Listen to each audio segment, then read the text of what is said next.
Good afternoon, everyone. Welcome to the second parallel session of the day. I am Sayyidah Farzana Sultan. I'm an assistant professor at DEH, and this session is titled Afghanistan and Beyond, Other Places, Other Perspectives. So I'd like to start with how we will have this session. Each presenter will have 10 minutes to present, and at the end of the sessions, we will have a brief question and answer session for about maybe 6-7 minutes. The audience can ask the questions in the chat box anytime throughout the session, and they can ask the question at the very end, by unmuting themselves as well. And so I would like to invite our first presenter now, Ms. Medina Musa from University of the Western Cape, South Africa, and Ghent University, Belgium. The title of our presentation is Portrait of a Mobile Political Subject, the Figure of the Afghan Mujahideen in South Africa in the 1980s. Over to you, Ms. Musa. Thank you. Thank you very much. Can you hear me all yes, well? We can. Okay, that's good. Thank you for having me. This particular research comes out of what started in 2016 as part of my master's and then concluded in 2018. It's currently being taken up as a much broader project in my PhD. And it engages with the period of the Cold War between 1979 and 1989 to examine the shifts and contradictions that emerged around the figure of the terrorist and the freedom fighter, or friend and enemy, as I would like to say, with a particular focus on the Afghanistan Mujahideen.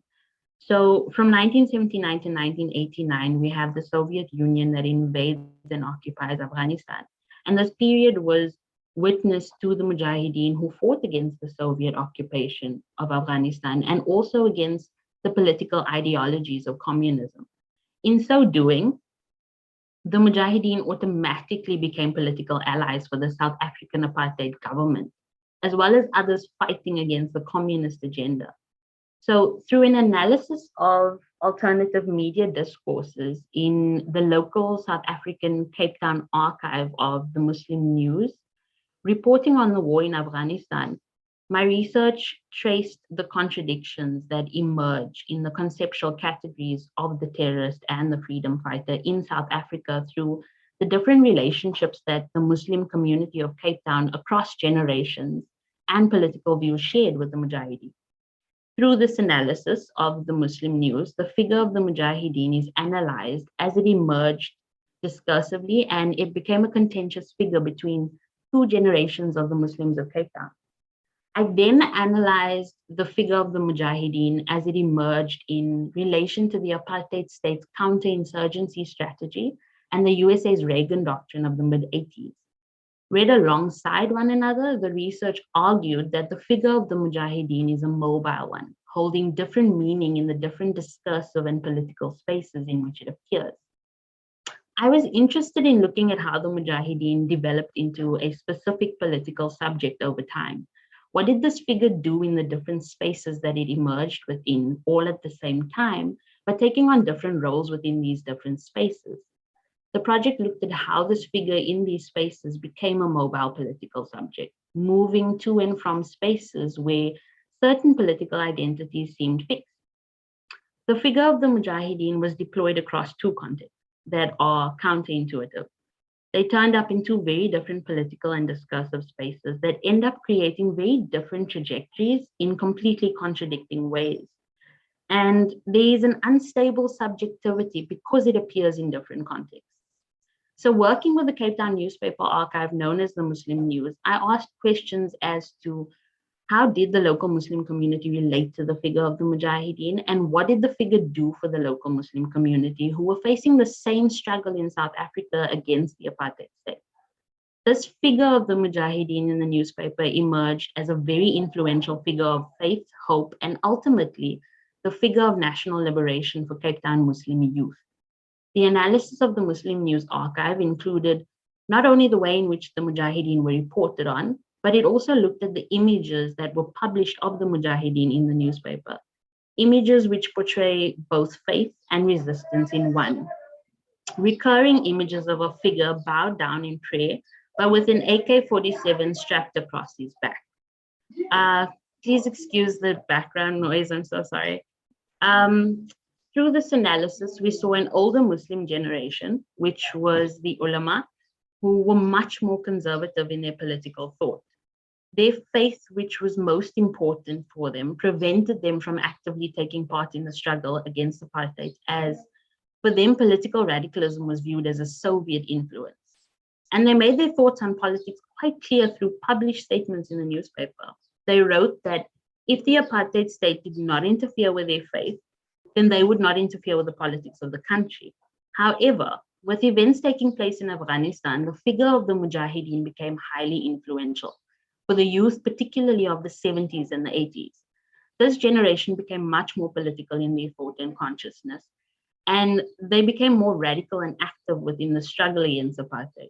And the older generation took caution in this new radicalism, and they warned the younger generation that their action of being so politically radicalized goes against their faith, and even went as far as comparing their actions to communist sentiment. At the same time, when this was happening, I traced the Mujahideen to Angola in 1985 as a proxy to the West and an ally of the apartheid state in a conference held at the headquarters of Jonas Savimbi's UNITA. The conference, which was known as the Democratic International, was organized by American lobbyist John Abramoff with the help of former South African DA leader Russell Crystal and former apartheid spy Craig Williamson. Participants of the conference included UNITA, the Contras of Nicaragua, the Afghan Mujahideen, as well as a group of conservative white South African college students. The security for the conference was also provided by the South African Defence Force. A pledge of solidarity was also signed at the conference, stating that all proxies of the West would stand and work together in the fight against communism. According to Abramoff, a letter of support from Ronald Reagan was also sent to all participants.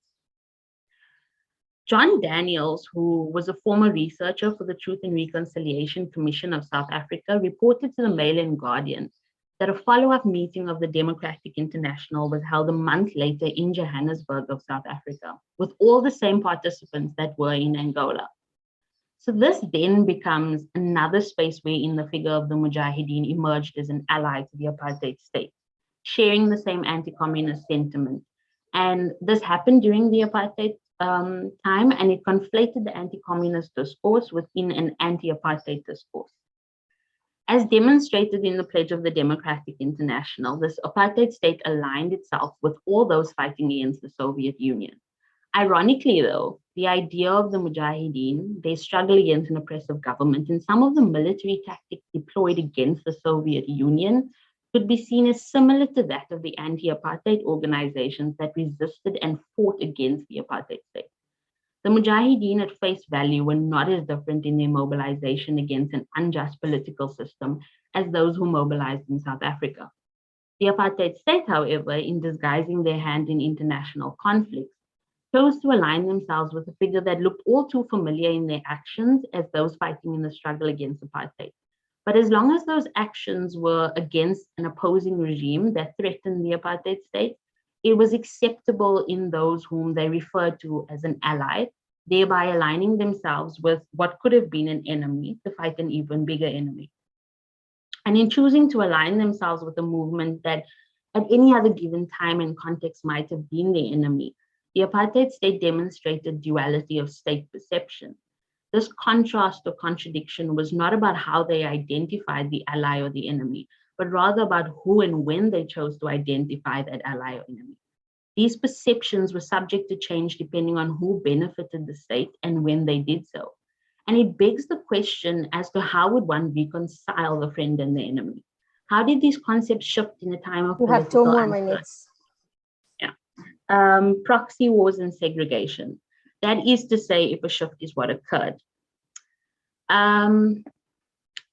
So this is why I propose that these conceptual framings of terrorist or freedom fighter should not be seen as fixed, but rather through the idea of a mobile political subject that is able to slide across these concepts. The ambiguity of the Mujahideen within these political spaces allowed for the political subject to continuously be mobile, to remain in play, able to be deployed as and when necessary across a range of different fields of meaning. And in conclusion, in doing justice for or towards the future, this project has allowed for a rethinking of political subject positions. What comes across as a seemingly conventional and fixed idea of political subjectivity becomes unsettled through the figure of the Mujahideen in South Africa in the 1980s. It allows one to rethink the idea of political subjects, thereby destabilizing these subjects. The idea of the mobile political subject with the argument of the three trajectories of the different meanings that suggest a mobile political subject. They also show how the events that unfolded in Afghanistan and Southern Africa, where the Mujahideen appeared as a political figure, created different roles for the Mujahideen that ultimately were contradictory to one another. Thank you.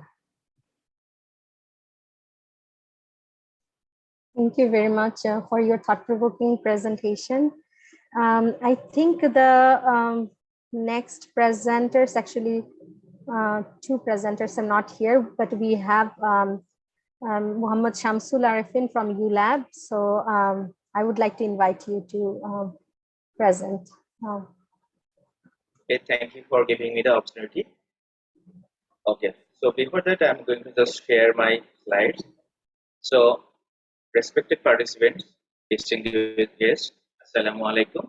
I'm Muhammad Shamsul Arifin. I have completed my master's from University of Liberal Arts, Bangladesh.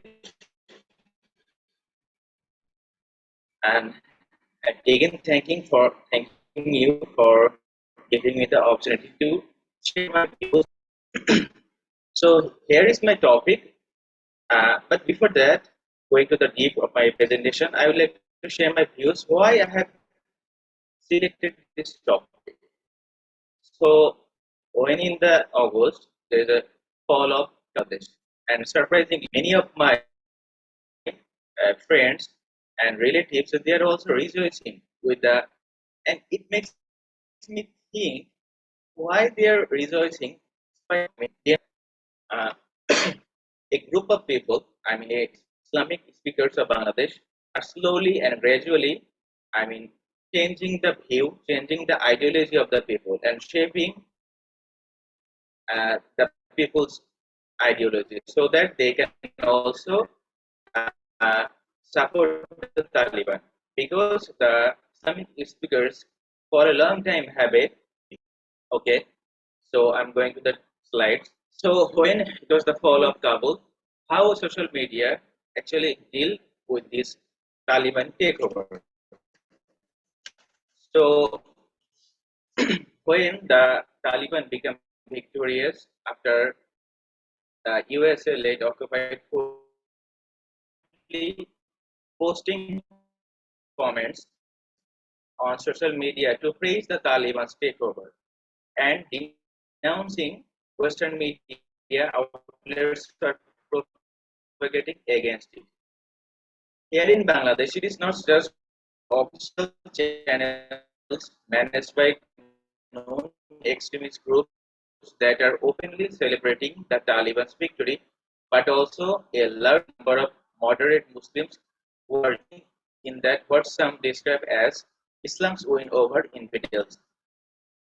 The endorsement and sharing of extreme moderate Bangladeshi Muslims did not emerge in a vacuum, shared by a group of Islamic speakers and violent extremist social media channels.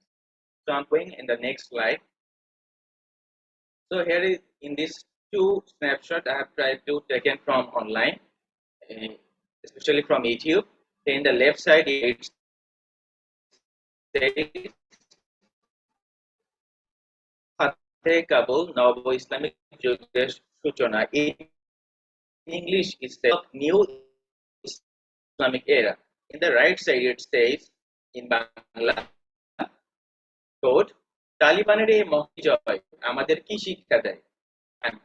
In English it says what we can learn from the victory from Taliban. This channel subscriber is posting videos are being circulated, these kind of contents are being circulated in online, and you can see that the viewers have a large number of people. So these kind of religious sentimental video slowly radicalizing also pro-Taliban.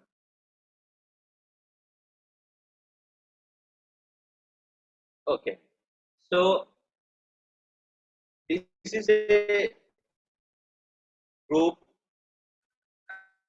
I've tried to cover. I mean, these are the though these groups have been, zero tolerance initiated by our Bangladeshi government, and because there is no, such tolerance for this kind of extremist movement. So that's why these type of terrorist organizations have become, have done to underground, but their propaganda is still going on, and they are just circulating their movements with the help of social media. Counterterrorism unit is counting them and deleting all the social media points and removing the channels. But over the years, there are certain pop-out strategies of see that Harkatul Jihad al-Islami, UGB, this group was from during the Afghan-Soviet war. And you'll be surprised to know that about 10,000 or more than people actually went during the Soviet, Afghan-Soviet era, also pro-supporter of Taliban. And they have also a fancy dream to make Bangladesh an Islamic state. Here, I would like to quote from Professor Riaz, a political science professor at Illinois State University. He believes, quote, on the over the years, this black flag in the right side you can see, and other jihadist fighters, and these black flag hadith is also circulate all over the Bangladesh during the religious gathering and in some social media to create a sentiment and influence other people. Here in this slide, I would like to show you some of the hadiths regarding, uh, and you'll be surprised to know that some Islamic scholars do not believe there is a is collected by Ahmed in Al Musnad, and the number is given. Here it says, quote unquote, Mr. there Arifin, will you have emerge 2 more from minutes. Khorasan. You have 2 more minutes. Okay, I'm going to quick finish it. Yeah. There will emerge from Khorasan black banners which nothing will repel until they are set up in Jerusalem. When the black flags come from Khorasan, go to them, even if you have crawled to snow, for among them is the Khalifa from Allah, the Mahdi. So these kind of hadiths have to the supporters of Shafiqul Islam, Honorable Dhaka Police Chief has said some Bangladeshis have gone to Afghanistan to fight at all or at the call of the Taliban. We guess some people have been caught in it. So using the seal. Okay. Role of the Islamic speakers. Popularity, and they are trying to teach the people, but sometimes they are not following their ideology. Rather, they are changing the people's ideology. Tamim Al Adnani, the key influencer in Bangladesh, refers to the Taliban victory as the dawn of new Islamic era and urges Bangladeshis to strengthen dawah, recruitment, and either preparation from armed jihad. He also urges expansion of fighting will join Taliban and Bangladesh will turn into Afghanistan. So, in a, popular media, these kind of messages are being Mr. Arfin, can you hear at a me? very sub when people, the police or pretty. So thank you very much, Mr. Arfin, for your presentation. Our next presenters are Abhijit Dash from National Institute of Technology, Durgapur, India, and Dr. Sri Krishan Rai, National Institute of Technology, Durgapur, India. And the title of their presentation is Beyond the Mainstream Narrative, Seeing the Other Side of the Story Through the Lens of Yasmina Khadra's The Sirens of Baghdad. So you have 10 minutes. Yes, ma'am. Thank you, ma'am. Am I audible? Yes. Yes. First of all, I'd like to thank the professors and all the distinguished guests and fellow scholars for their presence in this conference. I'm going to briefly introduce the writer, Yasmina Khadra, and then I'll go into the contents and the philosophies that the writer has tried to propagate through his writings. Mainly, I'll deal with his fiction, The Sirens of Baghdad. So, would you like Yasmina to switch Khadra, on your video? Yes, ma'am. Yes, ma'am. Okay, so Yasmina Khadra, he's one of the most prolific writers from the African country of Algeria. He's widely recognized and very much popular in that part of the world and also in the Arabic-speaking Middle Eastern countries. Now, an interesting thing about Yasmina Khadra's name is that it is actually a pseudonym that the writer has adopted. His actual name is Mohammed Muleshi Haul. He was serving as an officer in the Algerian army, and his writings are quite radical, criticizing both the activities of the government and also sometimes the army during the Algerian civil war of the 1990s. So in order to express his views more freely and avoid military censorship, he decided to adopt that particular pseudonym, Yasmina Khadra. Yasmina Khadra is actually the name of his wife. So adopting the pseudonym of a woman also shows his respect for the women of those particular regions, because in a way, women are innocent victims of the conflicts that are going on in those regions. Finally, in 2001, in an interview with a French television network, he revealed his true identity. And an interesting feature about Yasmina Khadra's writings is that his writings are set in some of the most conflicting territories of the world. Places like Afghanistan, Iraq, Syria, Libya, Palestine. These places where some of the worst humanitarian crimes are happening, and being closely associated with the Algerian army and being born in a country which itself was torn apart in long continuing civil war, it gave him in a way kind of a first-hand experience and impetus to express more realistically the pathetic condition of the people living in those regions.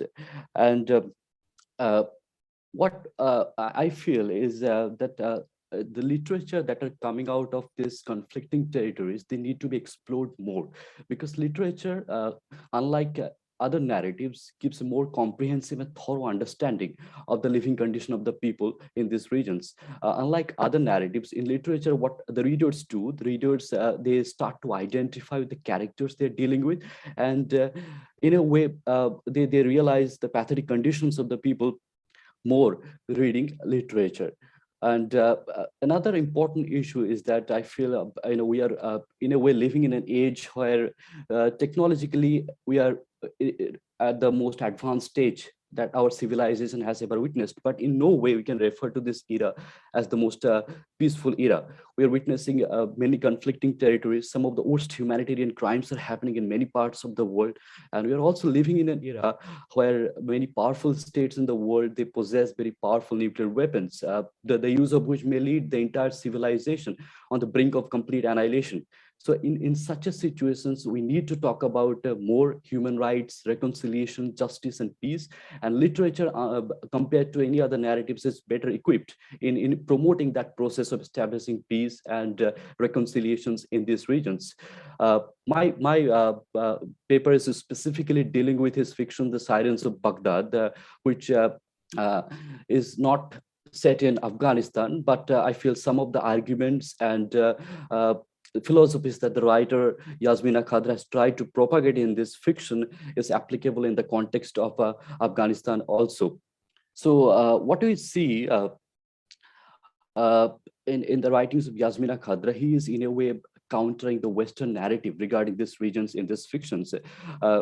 What we see in the Western narrative, and in my paper, in order to justify my point that he is countering in a way the Western narrative regarding these regions, I have compared his fiction with another fiction by a Western mainstream writer, John Updike, his novel Terrorists. So in that novel, Terrorist, we see that the main character, Ahmed, when he is introduced in the fiction, he is portrayed as someone who has already been indoctrinated into the philosophy of radicalism, and he is ready to commit any kind of crime to further that radical ideology.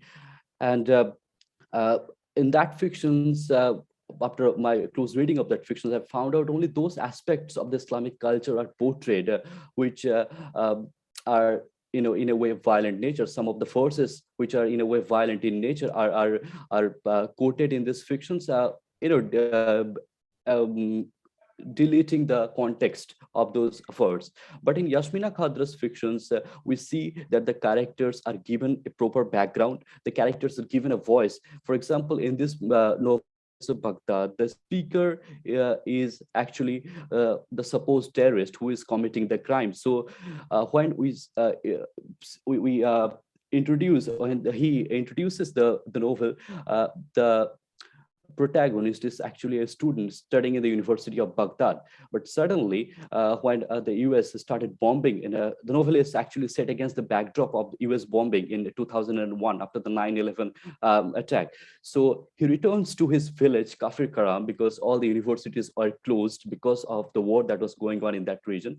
And after returning to his village, he sees the inhuman conditions in which his people are living, and the injustices that the Western forces are doing to their own people. But still, he was not ready to adopt that radical ideology. He is someone who is hesitant to kill even an animal. But during the graduation of the narrative, we see a kind of volcanic eruption of anger in the character of the Sirens of Baghdad, and it happens gradually. All the injustices that he encountered unnerves him, but finally, when his parents were insulted by the Western forces, and remind you, he belongs to the Bedouin clan of Iraq, and to the people of Bedouin origin,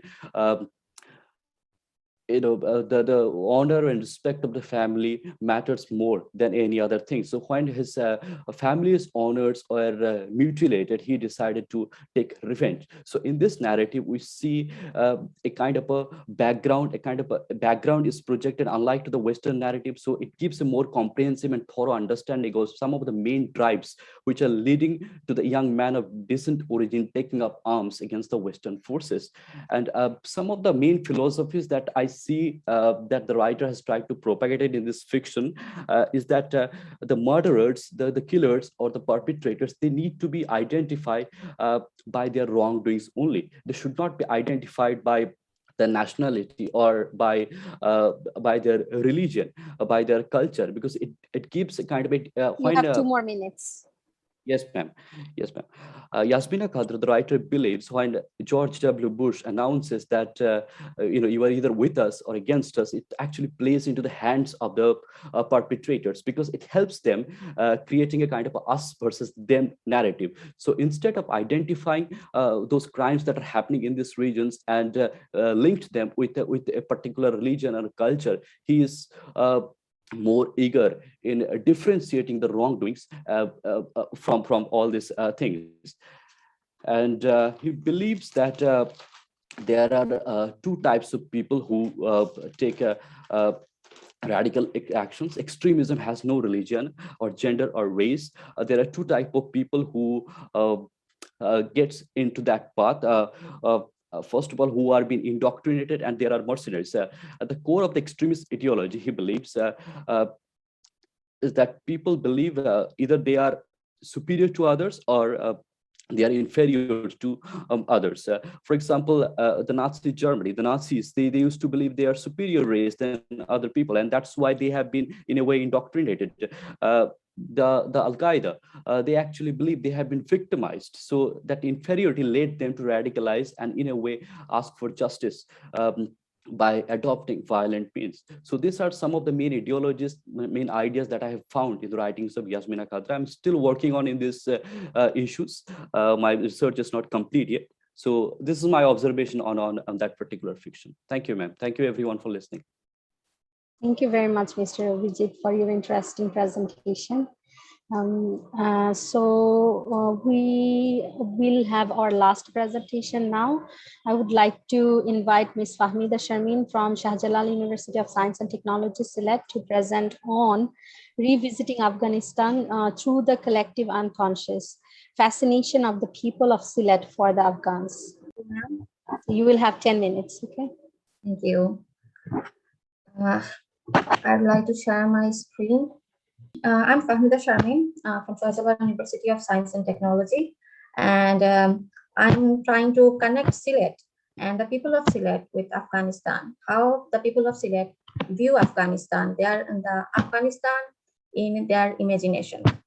So Sylhet is often considered as a distinct area of Bangladesh, as it is quite different from the other parts of Bangladesh. So some Bangladeshis don't consider Sylhet as Sylheti people as proper Bangladeshis. Maybe my research will can put some light on that issue too. That why the Sylheti people are different from the people of the rest of Bangladesh. So the people of Sylhet and the writers from Sylhet, they are quite interested in Afghanistan from ages actually. Syed Mustafa Ali, who is a prominent writer, he wrote about Afghanistan in his Deshe Bideshe and Shabnam. Those are prominent. Those are considered to be prominent literary pieces. And recently, Zia Hadar Rahman and Mahinur Sultan are writing on Afghanistan too. Zia Hadar Rahman's views on Afghanistan are there in the light of what we know, which is a phenomenal novel. And he did not mention India, which is a neighboring country, and we are connected with India in many regards, politically and culturally too. But he considered to mention Afghanistan rather. And Mahinur Sultan has become quite emotionally attached to Afghanistan. It seems like that. He worked there, and he wrote about this in Kabuler Caravanserai and Road to Kandahar. These are travel literature mainly, and he sheds light on the heritage and culture of Afghanistan in these books. So yeah, we can see that how the writers of Sylhet are interested in Afghanistan, particularly, and rather than Bangladeshi writers from other parts of Bangladesh. Then we can see the Afghans in Sylhet. The Afghans have a long history in Sylhet because Sylhet, many parts of Sylhet were ruled by the Afghans in the past. And the Abazid of Sylhet and Khaja Usman are well-known rulers of the Afghan era. And many Afghan merchants, Afghan merchants used to come to Sylhet for business. And many of them settled down in Sylhet. And the Sylheti culture is influenced by them. As the language of Sylhet has a distinct language too, which is not like the language of other parts of Bangladesh. There are researchers who are saying that Sylhet has a distinct script that is Nagari script, and it is influenced by the language of the Afghans living in Sylhet. Even Sylheti cuisine is also influenced by the Afghans. So what are we finding from this? I am trying to focus on the collective unconscious of the people of Sylhet. The collective unconscious, Carl Jung, the Austrian psychoanalyst, who was a disciple of Sigmund Freud, he came away from Freud's stance about the unconscious mind. He researched on it more, and he found out that the unconscious mind has another part that is we can call that the collective unconscious, which is genetically influenced, and we find this part of our mind from our ancestors, how they lived and who influenced them. Actually, that comes to us instinctively, and we don't understand how we are connected to that. The writers of Sylhet and the people of Sylhet who are fascinated with Afghanistan may be fascinated fascinated because of this connection, the collective unconscious. So I am trying to focus on this, and this is my theoretical stance of this research. And then what I found out from this research, actually, we are influenced by our rulers. They are important. They are prominent figures in the society, and they are appreciated in the books which were written by the which were written about Afghanistan by the Sylheti writers. We can see that they appreciate Afghanistan. The Afghanistan is not viewed in a negative way, like a country which is wrecked by war and all. They are trying to find out the positive sides of Afghanistan, and even emotional attachments are there. So that shows us that the familial ties and relatives who many people of Sylhet have died actually, and so they have genetic connection with the Afghans. So I tried to from this research, I have found out that these things influence the Sylheti people to think about the Afghans in a positive way, to write about them, and even to tell stories to their children about Afghanistan to this day even. So this is what I try to express in my research. And this is all. Thank you all for your patience hearing. And thank you for giving me the opportunity to present here. Thank you very much, Ms. Pamela Sharmin, for your presentation. And thank you all of our honorable presenters for your presentations today. Now I would like to open the floor to the audience for questions. Please feel free to unmute yourselves and ask the questions you have, if you have any, or you can write in the chat box as well.